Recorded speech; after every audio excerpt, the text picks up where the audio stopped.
In just a moment, we will begin our journey. The New York Botanical Garden is an iconic living museum, a major educational institution, and a renowned plant research and conservation organization.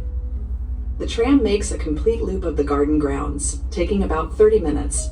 The trip offers an overview of the garden's collections and activities that support our mission to study, showcase, and save the plants of the world. Along the way, we will point out important and interesting plants, trees, buildings, and landmarks, as well as discuss the history and other features of the garden. We encourage you to hop off at any of the tram stops and explore on your own. You can always get back on board or continue your visit on foot. As you explore, we ask that you stay on the paths to help us preserve the fragile ecosystem and keep it healthy for generations to come. Your tram driver and attendant can provide directions to points of interest and answer questions about the garden. And we hope that you'll participate in one of today's programs or walking tours, listed in the daily handout. A reminder, please remain seated and keep your hands and feet inside the tram while we're in motion. We thank Con Ed for its sponsorship of Greening the Garden and Garden Trams, which are fueled with clean, natural gas. Enjoy your ride. New York Botanical Garden was founded in 1891 and has been an oasis of beauty and learning for generations of visitors. The Botanical Garden encompasses 250 acres and is home to more than 1 million living plants. It is one of the foremost gardens in the world and was named a National Historic Landmark in 1967. Just up the hill on Side B, past the large rock outcropping, is the Rock Garden. It's home to an incredible selection of unusual flowers and plants from around the world that are grown in, around, and on rocks, including some of the smallest plants in the Botanical Garden. On Side A, you'll see a collection of pines and other cone-bearing plants. That's the Arthur and Janet Ross Conifer Arboretum. There are more than 1,000 pines, spruces, firs, and other conifers in this collection, including many venerable trees planted in the 1890s, right after the garden was established. Beyond the conifers lies the Botanical Garden's crown jewel, the Enid A. Haupt Conservatory, completed in 1902. Inside, you can explore an acre under glass, a journey that takes you from tropical rainforest habitats to dry deserts. Filled with thousands of plants, it is an absolute wonder and the anchor for the garden's exhibition program. Ahead at the top of the hill is the Leicester T. Mertz Library Building, completed in 1901. In front is the Lillian Goldman Fountain of Life, which was inspired by the Baroque fountains of Rome. The Mertz Library is home to more than 11 million items. The oldest is a manuscript from 1190. We also have field notebooks from botanists who went to uncharted regions in search of rare and new species. It's the largest and most active botanical and horticultural library in the world. While scientists from across the globe come to do research here, the library is open to everyone. It's a great place to learn more about what you see here at the garden. The library's art gallery hosts several exhibitions each year, which explore the deep connections between gardening and the humanities. You can also visit the science exhibitions in this building to learn more about the work of our cutting-edge researchers.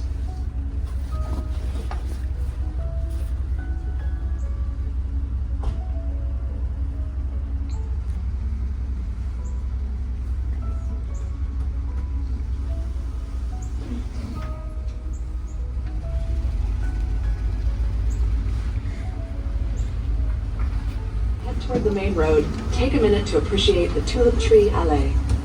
Allée is French for a tree-lined walk. These are tulip trees, named for the green and yellow springtime flowers that resemble tulips. This memorable planting was named a New York City landmark in 2009, along with the library building and Fountain of Life. According to garden lore, the tulip trees planted here came from a single mother tree, which is the largest tree in the allée, and is just one of the thousands of trees across the landscape that are older than the garden itself. The rest of the tulip trees were planted in 1905 under the direction of the garden's founding director, botanist and taxonomist Nathaniel Lord Britton. Britton and his wife, Elizabeth Knight Britton, herself a distinguished botanist, were leaders of the movement to create a grand botanical garden in New York City in the late 19th century. While on their honeymoon in London in 1888, they visited the Royal Botanic Gardens, Kew. What they saw inspired them to lobby elected officials and civic leaders to create a public garden dedicated to science, education, and horticulture in New York. The Britons were successful, and in 1891, the New York State Legislature incorporated the New York Botanical Garden. Soon after, the couple selected this site, which featured a 50-acre old-growth forest surrounded by fields and pastures. In 1895, landscape architect Calvert Vaux, co-designer of Manhattan Central Park, created a master plan for the garden to allow for the planting of beautiful and diverse collections, while preserving the natural beauty of the landscape. More than 125 years after its founding, the garden's staff remain dedicated to preserving the natural and horticultural beauty of the landscape. They care for thousands of mature trees, plant hundreds of thousands of bulbs, annuals, and perennials, mow 75 acres of turf, and clip a mile of hedges to maintain this green oasis in the middle of New York City. The garden is also a center for research and home to scientists and graduate students who are working to understand plant diversity and save the plants of the world. As they travel the globe, they might be collaborating with local partners in Brazil to preserve the rainforest, or recording the medicinal uses of plants in the South Pacific. Closer to home, they document native plant species in the Hudson Valley and Central Park. NYBG scientists have written hundreds of books, from field references to a handbook of poisonous plants used in hospital emergency rooms. Many of our scientists work in the garden's Pfizer Plant Research Laboratory and the William and Linda Steer Herbarium. The Steer Herbarium is the second largest herbarium in the world. It houses approximately 8 million dried, pressed plant specimens, including some dating to the 1700s, which are used by scientists to identify new species and document where plants grow. Side A, this area is called Twin Lakes. A century ago, people used to flock here to swim in summer and ice skate in winter. Today, birds flock here, especially water birds and seasonally migrating species. On Saturday mornings, you can join free bird watching tours. Garden visitors have spotted more than 200 species. We're about to cross the Bronx River, originating in Westchester County and extending 23 miles to the East River. It is the city's only freshwater river. Once lined with factories and mills, it became very polluted. Now, thanks to the efforts of conservation organizations, the river is cleaner than it has been in centuries, and is once again home to a wonderful array of wildlife, from beavers to American eels. Just downstream from here, the Bronx River cuts a dramatic gorge through the 50-acre Thane Family Forest, the largest surviving stand of uncut first-growth forest in New York City. Since its founding, the garden has preserved the forest in its natural state, but over the centuries it has suffered from the impacts of human activity and invasive non-native species. To ensure the forest remains healthy, the garden has implemented a program of ecological restoration. We're approaching our next stop, in the Magnolia Collection. This is one of the oldest plant collections in the garden. The first trees were planted here in the early 1900s. When they flower in early spring, the magnolias create an unforgettable spectacle. Magnolia Collection is just one of many tree collections in the garden. More than 30,000 trees, ranging from centuries-old titans to newly planted saplings, grow across the landscape. We're now passing through the oak collection, which includes oaks from Europe, Asia, and North America. Oaks are among the most economically and ecologically important trees in the world. The wood is used to build fine furniture and wine casks. Deer, chipmunks, rabbits, squirrels, and many other mammals feast on the acorns. The leaves are an important source of food for the caterpillars and other insects that in turn are consumed by the many birds found in the garden. The living plant collections serve the garden's mission as a museum of plants. Scientists and students use these collections to learn about the diversity and adaptability of the plant kingdom. Gardeners can visit throughout the year and observe how different species and cultivated varieties change with the seasons. Our curators constantly evaluate the collections and search out interesting new varieties to add.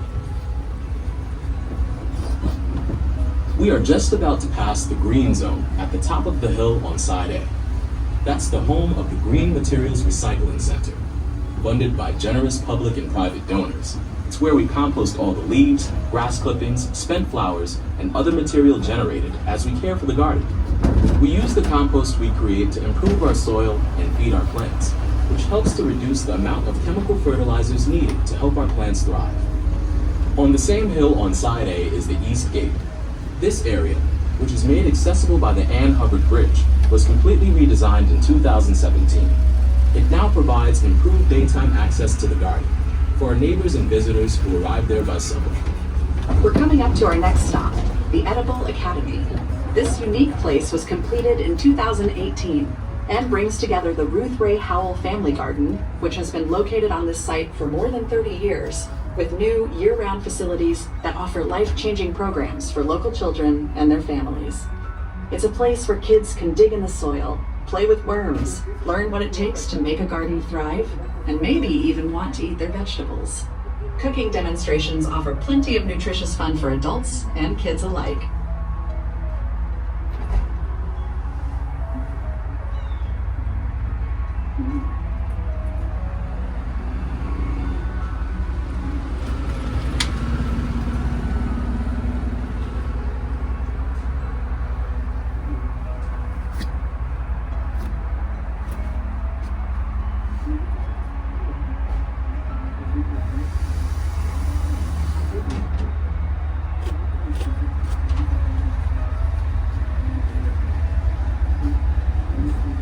Land the New York Botanical Garden occupies was once owned by the family of Pierre Lorillard, who made his fortune in the tobacco industry.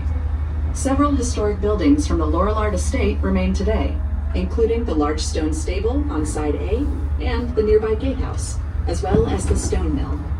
On side B is the cherry collection. Be sure to visit in early April when the trees transform the valley with fluffy clouds of pink and white. On the other side of the road is the Byrne family lilac collection, which was completely restored in 2016. In late April, this whole area becomes a sea of color, from white and pale blue to lavender and deep dark purple, and the fragrance is incredible. Just past the lilac collection is the award-winning Peggy Rockefeller Rose Garden. Hop off here and you can wander through the nearly 4,000 roses, ranging from heirloom varieties cherished by French Empress Josephine to modern selections chosen for their beauty, fragrance, and disease resistance. The roses begin flowering in late May, peaking in June and September. In some years, we have even had roses blooming in early December.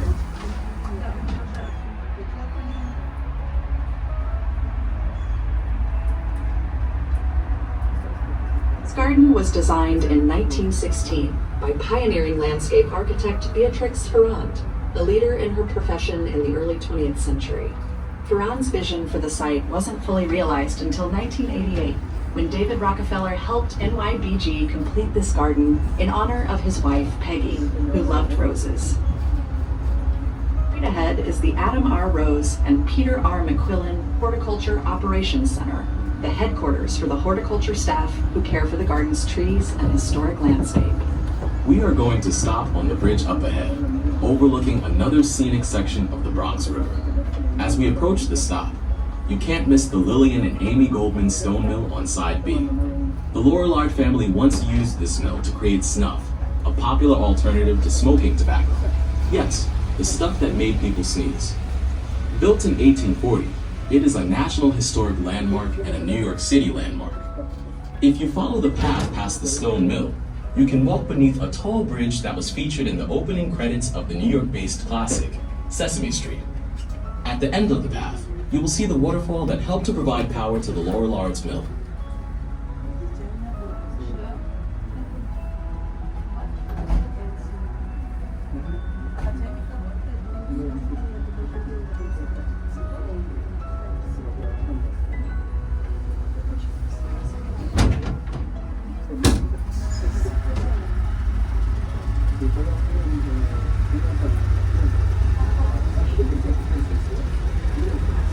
Before the arrival of European settlers, the Bronx River provided food and water for the Lenape people. Later, the river became a vital economic resource for colonial Americans, and by the mid-1700s, its steady flow was furnishing hydropower to 12 mills. In the late 1700s, The Lorillards dammed the river to provide water power for the stone mill. On side A, you'll see a grassy triangle with an enormous black oak. It's almost 200 years old. As we turn, look up the road for the grove of small trees on the slope on side A. This is the Donald J. Bruckman crabapple collection. The crabapples in this collection and throughout the grounds flower in spring, usually in late April. And just beyond the crabapples is Daffodil Hill. Here we are at our next stop. A perfect place to take a walk through the Thane family forest, get a better look at the daffodils in early spring, or begin a stroll through the azalea garden. We are still driving along the Thane family forest. Even a short walk along its paths will show firsthand how enchanting the garden's old-growth forest can be. It's like stepping back in time. The forest offers some of the best chances to see members of our resident wildlife: owls, beavers, mink, and deer. The azalea garden on side A.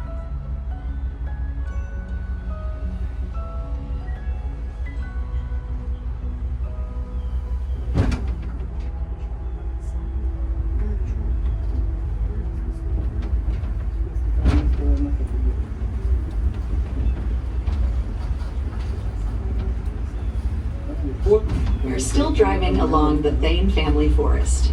Even a short walk along its paths will show firsthand how enchanting the garden's old-growth forest can be. It's like stepping back in time. The forest offers some of the best chances to see members of our resident wildlife: owls, beavers, mink, and deer.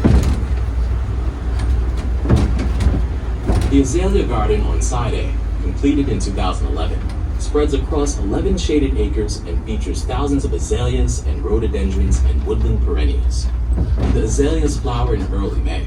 The entire hillside is transformed into a pointillist canvas of pinks, purples, and whites. Even when the azaleas aren't in flower, the azalea garden is a great place for a walk. Mature tulip trees, oaks, and sweet gums cast welcome shade in summer that cools the masses of ferns, hostas, and other shade-loving plants that line the paths. Autumn's spectacle reaches its pinnacle in late October. In winter, look out for fragrant witch hazels and clusters of snowdrops and crocus. One of the year-round highlights is the 155-foot tulip tree in the center of the azalea garden. It's the New York Botanical Garden's tallest tree.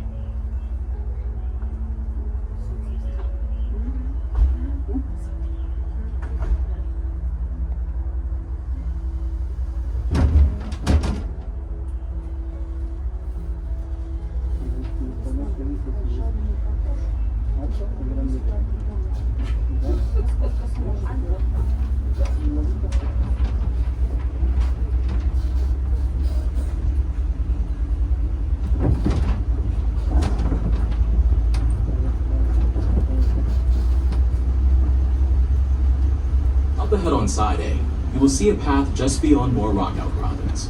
That's the Mitsubishi Wild Wetland Trail. It leads you along a swamp full of trees, shrubs, and grasses that flourish in cool, wet ground and provide a welcoming habitat for frogs, turtles, and songbirds.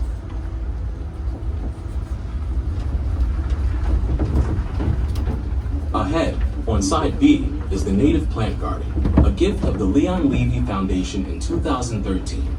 With everything from shaded woodlands to open meadows to lush wetlands, it flourishes in every season. It is full of both familiar and more unexpected plants native to the northeast region of this continent, including prickly pears, which are a type of native cactus. The plants in this garden provide food and habitat to birds, butterflies, and other wildlife. And back on side A is the colorful entrance to the Everett Children's Adventure Garden. We're back at the Leon Levy Visitor Center. Here you can find information about the garden programs and events, stop for refreshments, and visit the NYBG shop. If you haven't yet visited the Enid A. Haupt Conservatory, it's just a short walk from here. To our current garden members, thank you for your support. We love it when you visit. If you're not a member, join today. We can credit a portion of today's ticket toward a membership. See any ticket window for more details. And remember, we could only show you a fraction of the Botanical Garden's riches on the tram ride today. We invite you to head out on your own to explore. No matter the time of year, beauty, excitement, and surprises await you here at the New York Botanical Garden.